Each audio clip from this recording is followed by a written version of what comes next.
हर कोई अर्जुन को जानता है, पांडवों का महान धनुर्धर और उनका कृष्ण से अटूट रिश्ता। लेकिन बहुत कम लोग जानते हैं उस समय के बारे में जब कृष्ण ने अर्जुन को एक ऐसे रहस्यमयी द्वार के पार ले गए जहां समय थम गया था और आत्मा की असली यात्रा का राज सामने आया। अर्जुन, क्या इतनी हिंसा जरूरी थी? क्या कोई और रास्ता नहीं था? कृष्ण, यदि तुम सच में समझना चाहते हो तो मेरे साथ चलो, पर याद रखो यह रास्ता इंद्रियों के परे है।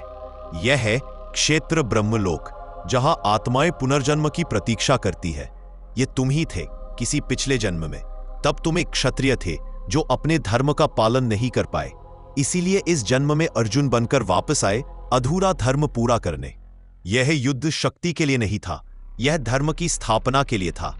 जय। आत्मिक दृश्य वर्णन। अंदर अर्जुन ने देखा आत्माएं आकाश के सितारों की तरह तैर रही थी। कुछ शांत थीं, प्रकाशमान, और कुछ पीड़ा में कराहती हुई। उन्होंने दुर्योधन की आत्मा देखी, अब भी क्रोध और भ्रम में उलझी हुई। उन्होंने अभिमन्यु की आत्मा देखी, शांत, उज्जवल और प्रकाश से भरपूर।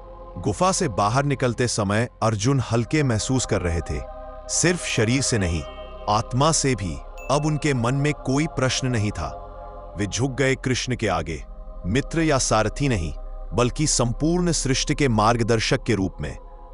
इस तरह एक कहानी जो महाभारत में नहीं लिखी गई, परंतु प्राचीन योगिक परंपराओं में फुसफुसाकर सुनाई जाती है। अगर इस कहानी को सुनकर आपके रोंगटे खड़े हो गए तो सोचिए अर्जुन पर क्या बीती होगी जब उन्होंने यह सब अपनी आंखों से देखा। ऐसी ही और रहस्यमयी कहानियों के लिए लाइक, शेयर और सब्सक्राइब जरूर करें।